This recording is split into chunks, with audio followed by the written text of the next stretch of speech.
ഇന്നത്തെ നമ്മളെ പുതിയൊരു വീഡിയോയിലേക്ക് എല്ലാവർക്കും സ്വാഗതം. ഇന്നത്തെ നമ്മളെ റെസിപ്പി നല്ല ടേസ്റ്റി ആയതും അതുപോലെ തന്നെ നല്ല ഹെൽത്തി ആയിട്ട് ഉണ്ടാക്കിയെടുക്കാൻ പറ്റിയ ഒരു ലഡുവിൻ്റെ റെസിപ്പിയാണ്. അപ്പോൾ വീഡിയോയിലേക്ക് കിടക്കുന്നതിന് മുന്നേ ചാനൽ സബ്സ്ക്രൈബ് ചെയ്യാത്ത കൂട്ടുകാരെല്ലാം ഒന്ന് സബ്സ്ക്രൈബ് ചെയ്ത് സപ്പോർട്ട് ചെയ്യണേ. എന്നാൽ ശരി, നമുക്ക് വീഡിയോ കണ്ടു നോക്കാം. അപ്പോൾ ഇതുണ്ടാക്കിയെടുക്കാൻ വേണ്ടി നമുക്ക് ആദ്യം തന്നെ ഒരു പാൻ സ്റ്റൗവിലേക്ക് വെച്ച് കൊടുക്കാം. ഇനി ഇത് ചൂടായതിന് ശേഷം ഇതിലേക്ക് 250 കപ്പിന് 1 കപ്പ് കപ്പലണ്ടി ഇട്ട് കൊടുക്കണം. ഇത് പച്ച കപ്പലണ്ടിയാണ്. ഇത് നമുക്കിനി ഫ്ലെയിം കുറച്ച് വെച്ച് കൊടുത്തിട്ട് നന്നായിട്ടൊന്ന് വറുത്തെടുക്കണം. ഫ്ലെയിം ഒരുപാടങ്ങ് കൂട്ടി വെച്ച് കൊടുക്കരുത്. മീഡിയം ടു ലോ ഫ്ലെയിമിൽ വെച്ച് കൊടുത്തിട്ട് വേണം നമുക്കിതുപോലെ വറുത്തെടുക്കാൻ. അല്ലാന്നുണ്ടെങ്കിൽ ഇത് പെട്ടെന്ന് കരിഞ്ഞു പോകും. അങ്ങനെ ഇതിപ്പം നമുക്കിവിടെ റെഡിയായി കിട്ടിയിട്ടുണ്ട്. ഇനി നമുക്ക് ഈ പാനിൽ നിന്ന് പെട്ടെന്ന് തന്നെ മറ്റൊരു പാത്രത്തിലേക്ക് അങ്ങ് മാറ്റി കൊടുക്കാം. അല്ലാന്നുണ്ടെങ്കിൽ പാൻ്റെ ചൂട് കൊണ്ട് ഇത് കരിഞ്ഞു പോകും. ഇനി നമുക്കിതവിടെ മാറ്റി വെക്കാവുന്നതാണ്. ഇനി നമുക്ക് അതേ പാനിലേക്ക് തന്നെ 250 കപ്പിന് 1/2 കപ്പ് വെളുത്ത എള്ളിട്ട് കൊടുക്കുന്നുണ്ട്. ഇനി ഇതും നമുക്ക് നന്നായിട്ടൊന്ന് വറുത്തെടുക്കാം.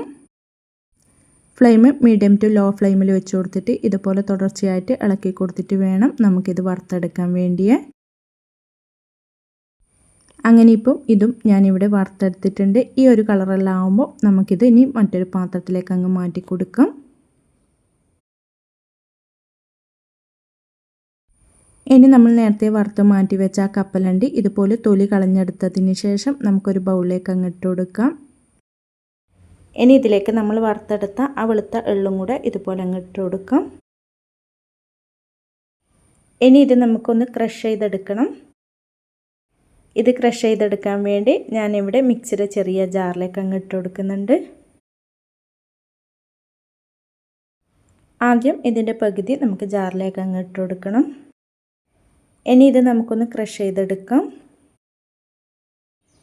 അങ്ങനെ ഇതിപ്പം ഞാൻ ഇതുപോലെ ഒന്ന് ക്രഷ് ചെയ്തെടുത്തിട്ടുണ്ട്. ഒരുപാടങ്ങ് പൊടിഞ്ഞു പോകരുത്. ഈ ഒരു പാകത്തിനായിരിക്കണം നമ്മൾ ക്രഷ് ചെയ്തെടുക്കേണ്ടത്.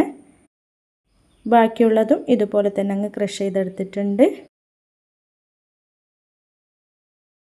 ഇനി ഇതവിടെ മാറ്റി വെക്കാവുന്നതാണ്. ഇനി ഒരു പാൻ ചൂടായതിലേക്ക് 1 ടേബിൾ സ്പൂൺ നെയ്യ് ഒഴിച്ചു കൊടുക്കാം. ഇനി ഇതിലേക്ക് 250 കപ്പിന് 1 കപ്പ് ചിരവിയ തേങ്ങ ഇട്ട് കൊടുക്കണം.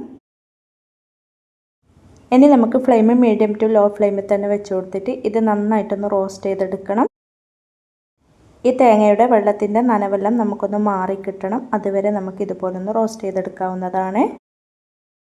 ഇതുപോലെ തുടർച്ചയായിട്ട് ഇളക്കി കൊടുത്തിട്ട് വേണം നമുക്കിത് റോസ്റ്റ് ചെയ്തെടുക്കാൻ. അല്ലാന്നുണ്ടെങ്കിൽ പെട്ടെന്ന് കരിഞ്ഞു പോകും. അങ്ങനെ ഇതിപ്പം നമുക്കിവിടെ റോസ്റ്റായി കിട്ടിയിട്ടുണ്ട്. ഇനി ഇതിലേക്ക് നമുക്ക് 1/4 കപ്പ് ശർക്കരപ്പൊടി ചേർത്ത് കൊടുക്കാം.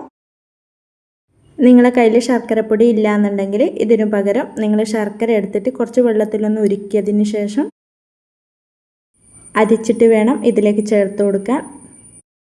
അങ്ങനെ ഇപ്പോൾ ഇതാ ശർക്കരയെല്ലാം നമുക്കൊന്ന് മെൽറ്റായി വരുന്നുണ്ട്. ഈ സമയത്ത് നമുക്കിനി ഇതിലേക്ക് ചേർത്ത് കൊടുക്കേണ്ടത് നമ്മൾ നേരത്തെ ക്രഷ് ചെയ്ത് മാറ്റി വെച്ച ആ മിക്സ് ഇതിലേക്ക് അങ്ങ് ചേർത്ത് കൊടുക്കാം.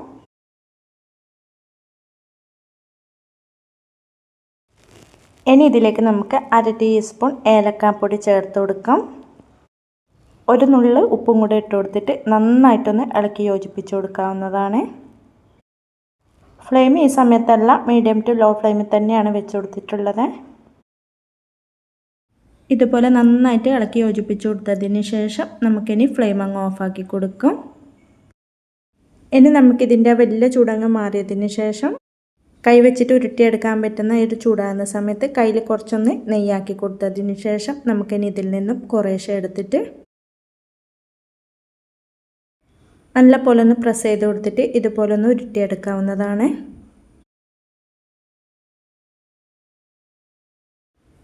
ബാക്കിയുള്ളതും നമുക്കിതുപോലെ കുറേശ്ശെ എടുത്തിട്ട് ഉരുട്ടിയെടുക്കാം.